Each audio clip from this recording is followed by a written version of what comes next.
lakini nilikuwa nasikia kwamba Moses Sali alikuwa hapendi mambo ya Idi Amin ya kuua watu. I heard that Moses Sali was not happy with Idi Amin killing people. That's why actually he like pushed him. I think even by the time we captured Kampala, I don't think he was in the government that time. 79 bado ndugu yetu alikuwa kwa serikali au alikuwa pembeni? Uliza wakina mama. Yes, I think I heard that he was like suspended or something. Your Excellency, by 1978 he had been dismissed. Yes. By the president. Yes, I remember. And that's why I had been even removed from the army, pushed in the civilian side.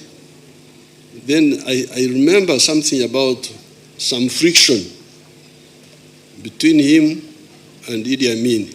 This was during that time of Idi Amin. Now, when Idi Amin came, when we defeated Idi Amin, then we had our other allies, UPC, making their own mistakes. We had started a conflict with the AUPC because I was the first man in the whole of Uganda to oppose Idi Amin. I am here. I'm not dead, I'm just here. So, put it on record that this is the first man who opposed Idi Amin. Because Idi Amin took power on the 25th of January, 1971. I was working here in the President's office as a research officer, and I was staying in Chireka. So on that Monday, we got up and we were walking to the bus stop at Banda. That's why we used to enter the bus and come and get out here, down below here. Then Kejuka, there's a man called Richard Kejuka who was in the bank. He was also staying in the same housing estate, which later on was taken over by, I think, the army or the police. He shouted at me, "Where are you going?" I said, "I'm going to work." This was like 7:30 there. So I'm going to work. He said, "Don't go, there's trouble in town." So I came back to the house, and then we waited. Then around 3, I think, they announced how Idi Amin had overthrown Obote. Immediately, we connected. I don't remember how we connected because the phones were not, but I think they were working. They were this landline because we were able to meet quickly. That same afternoon, by about 4 or 5 there, we met at Bugorobi in Yona Kanyomozi's house. The ones I remember who were there, the one I remember is Ruhakana Rugunda and Kategea. They must have been there. I don't remember the others. Kanyomoz was also there. And then we said we were going to fight Idi Amin. And then we said that you, Museveni, they said, you go to Tanzania and link up with Mwalimu. So the following day, the 26th of January, I went to the bank, got some money, and on the 27th, I left Kampala here with 2 people from Katwe, our Bawajere group of Katwe, Abbas Chivazo and Zubair Bakari. We went up to Mbarara, linked up with Wananuka, who was Secretary General there, He gave us two chiefs, Katundu and Lachi, and we Volkswagen vehicle, and we entered Tanzania. And that was the beginning of the fight against Idi Amin. But when we were fighting Amin, you could see the mistakes of UPC. So many mistakes. But the particular mistake which affected the country later was the one of revenge. Revenge. We must revenge.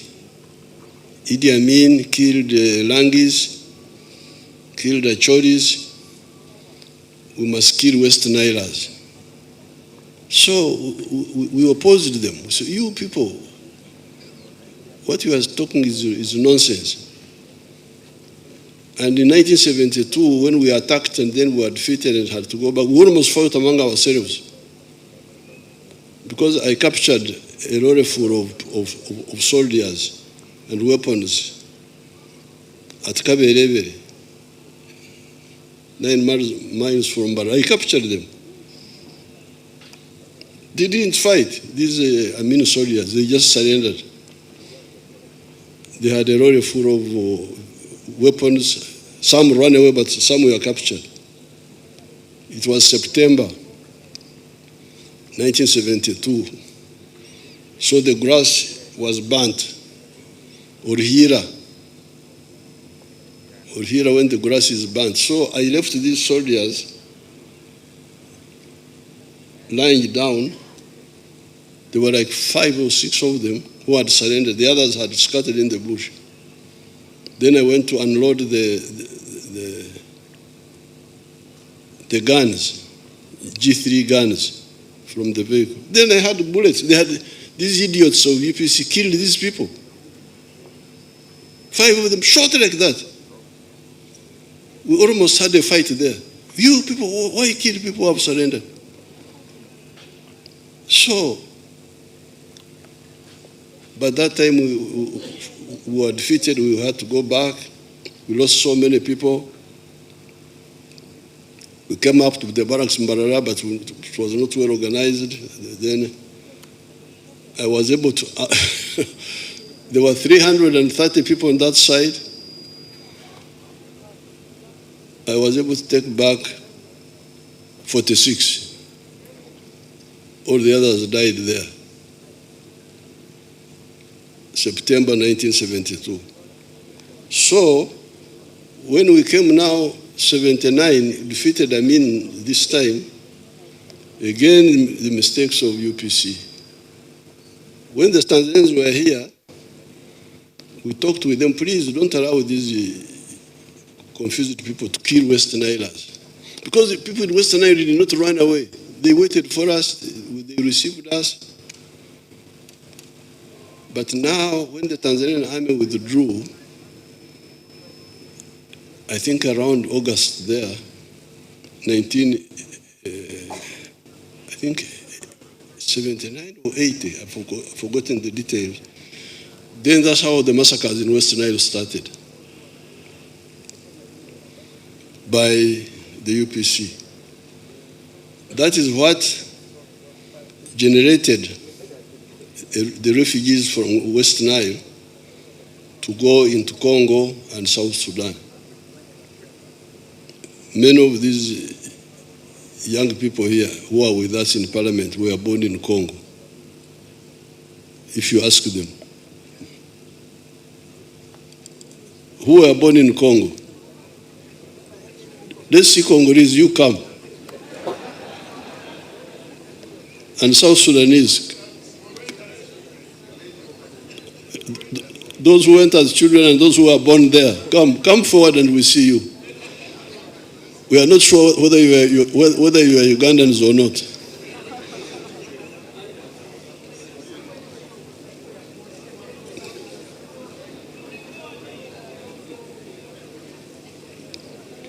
So somebody take a picture of this. I will take a picture with these Congolese. Yeah, Your Excellency, as we take the picture, In 1979, 1980, I was in Pokea Seminary and our school was destroyed and we had to go to Congo and sleep in the chapel.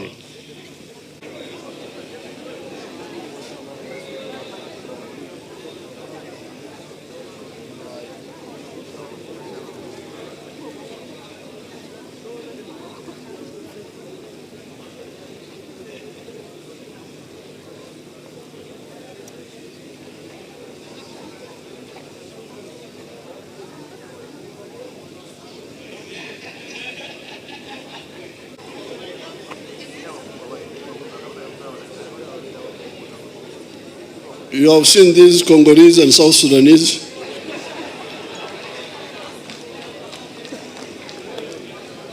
This was all due to the mistakes of UPC. Now, that's when now Moses Adi, because remember Moses Adi had been fighting the mistakes of Idi Amin quietly in their group. And that's why Idi Amin had dismissed him. But now, he had now a new problem, UPC. So that's how Moses Adi now, and others, Bamuze and others from West Nile, had to form groups to resist UPC now. 500,000 Ugandans were in Congo and in South Sudan. That time, Uganda was number 4 in the whole world regarding the refugees who were coming from here.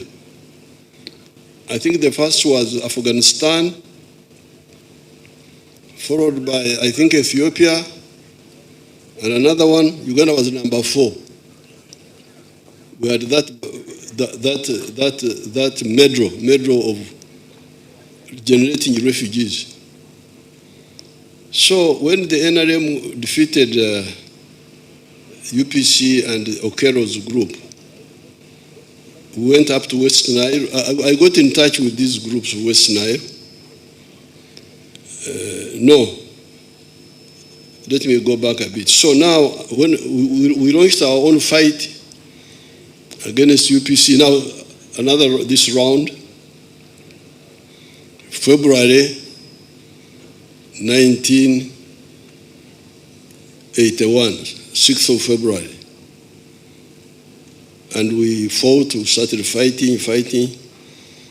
Then on the 6th of June 1981, I had to go out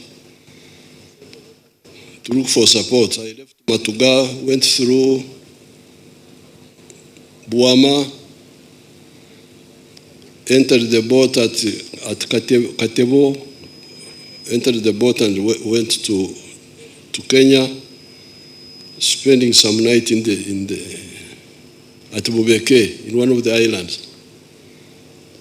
Then I went on to Libya, meeting Muammar Gaddafi on the 21st of June, 1981. Now, when I was in Libya, I met there the former Amin groups for the first time. Moses Ar was there. There were other groups. There was a fellow called Amin Mutiawa. Other people like Habib Kajimu were there. Now, that time we agreed to, the Libyans wanted us to unite, to become one group, but we said no. Because of the history of our country, let's first operate separately. Let the NRA continue doing work separately. The West Nile groups can do their work separately.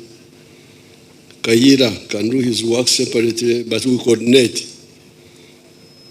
until we agree on the policies properly. So that's how I met Moses Ar for the first time. But he was, you could see he wanted cooperation. And he was not, the problem with the Africans is inferiority complex. When they are Christians, they try to become Europeans. Oh.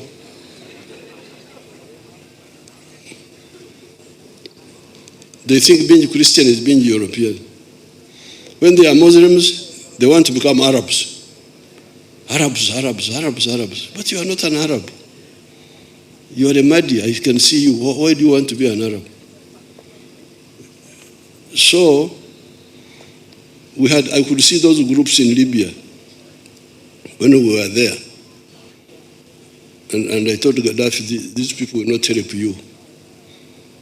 There was one character called Amin Mutiaba. I was asking about him yesterday. What happened to Amin Mutiaba? There. Oh. So we said, no, if you want to help us, you help us. But if you don't want, we shall manage. Gaddafi gave us some little support. Then those Amin Mutiabas diverted some of it to UFM, but we fought. So we agreed to coordinate, not to unite, but coordinate. Now, so we came back here. I came back, I arrived on the 9th of December, 1981. We started fighting here inside the country. And we captured a lot of weapons from the army, the UNLA. Masindi, Attack, Kavamba, Chiboga, Hoima. By 1985, we had accumulated quite a lot of guns from internal. Then I could see that Obote was going to collapse. We had enough power to bring down Obote, but not enough manpower to control the whole country. So I was worried that there may be chaos in the country. We defeat Amin, we defeat Obote, but we don't have enough manpower, armed manpower, to control the whole country. So I decided to go back to Libya to see Gaddafi again. And I met him again. This time he gave me some ammo and some few guns. Later on I got more guns from Mwalimu. And we had built up a very powerful force.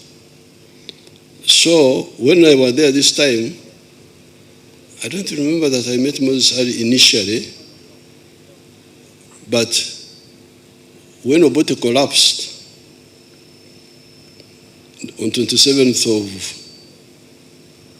July 1985, that time I was still in Sweden. I had not come back with my family. I rang these people. I rang Otito Kero. I rang Basilio Kero. I rang, I think, Semogere also. Sebana Chisto. Oraro Tunu. And I said, you people, don't form a government alone. You just form a government together. Now, with the usual witchcraft of Uganda, where people, as if they are bewitched, they said, no, we don't have to wait for NRM. We go ahead and form government. And we leave NRM alone. So, they did. They formed the government, Tito Kero, I don't know who, all those. The idea was to isolate NRA, form government, bring DP, bring the Amin groups, then isolate NRA. So we warned them, please, if you do that, we are going to deal with, to destroy you, to fight you. But they were not listening. They went ahead and formed government, and we launched our attacks in August, starting clearing the Ruero Triangle, the detachments which were there. Then swung west, attacked Mubende, cleared it. I think some of the groups of Amin were in Mubende. You can ask the Sarens, I don't remember very well. Then Fort Porto, then Kasese. Then we swung east to Mbarara, Masaka, and arrived at Katonga. Now, where Moses Sali, now you see now his second characteristic. Loving freedom, which I've already talked about, opposed Amin in their own quiet ways, resisted UPC when UPC came in because of their mistakes. So that is one characteristic, freedom fighter, which I can give authoritative evidence on because I was there. But now, the second quality is peacemaker.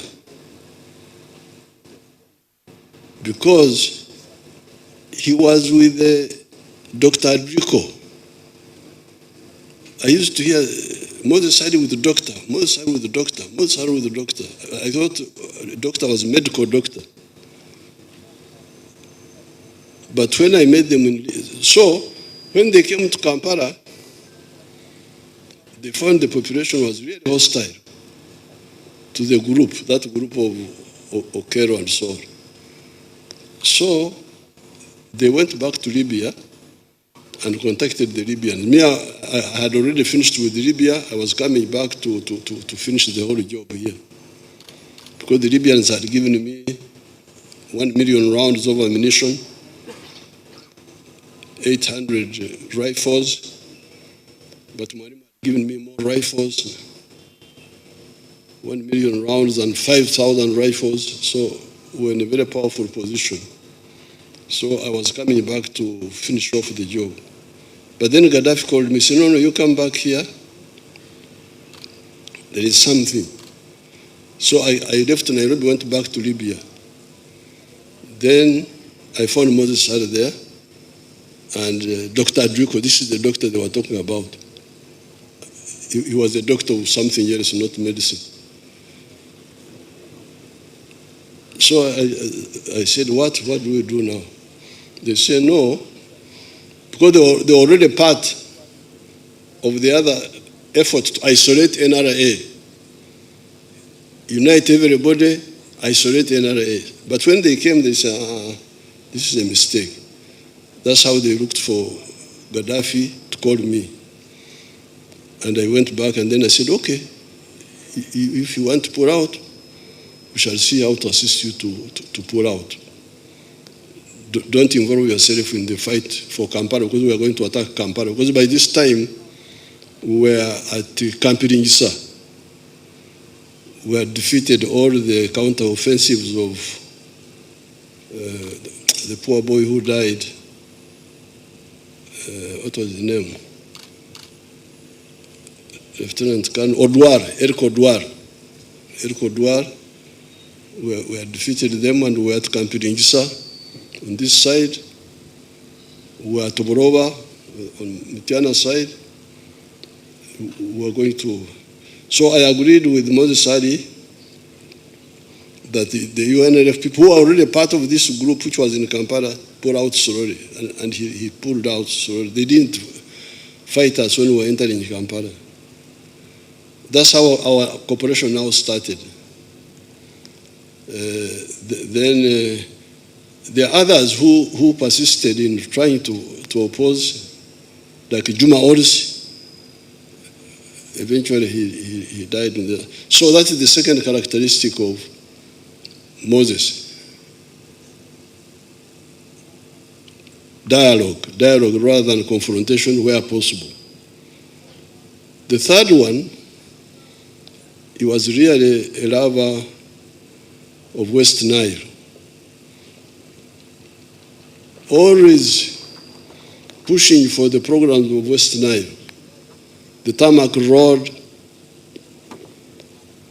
the electricity, The issue of the veterans, he was always on the forefront. And many of his pressures on us have already brought results. The roads are now tarmac all the way up to Oraba. We are now even tarmacking the one of Ajumani, Moyo, Yumbe, Koboko. Electricity is now linked. The grid.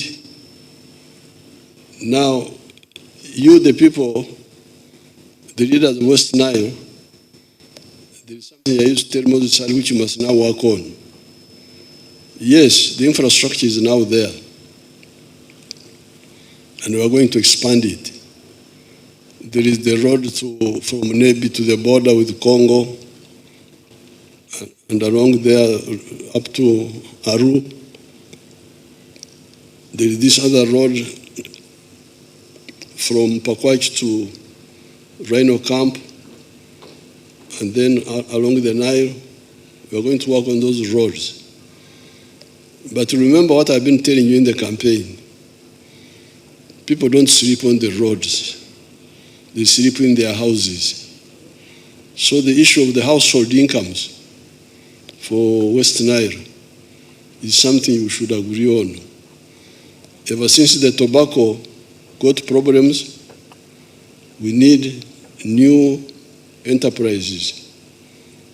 And I have given guidance on all this time on those issues. So therefore, I came here to tell you what I saw with General Moses Ali.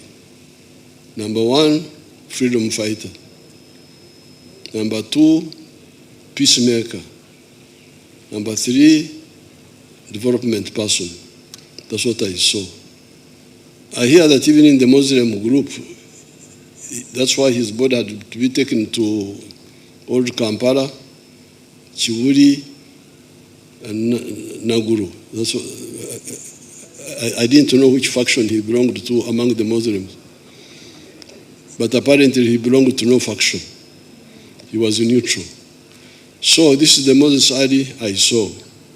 May his soul rest in eternal peace. Thank you so much. Sali mujikirako ng'omuntu eyali mwesimbu nga tayagala nnyo okuweereza ensi ye. Abadde akuuma obudde era nga oba muwa miitingi yonna okukyeyalinga bw'agamba tumiitinga saa 2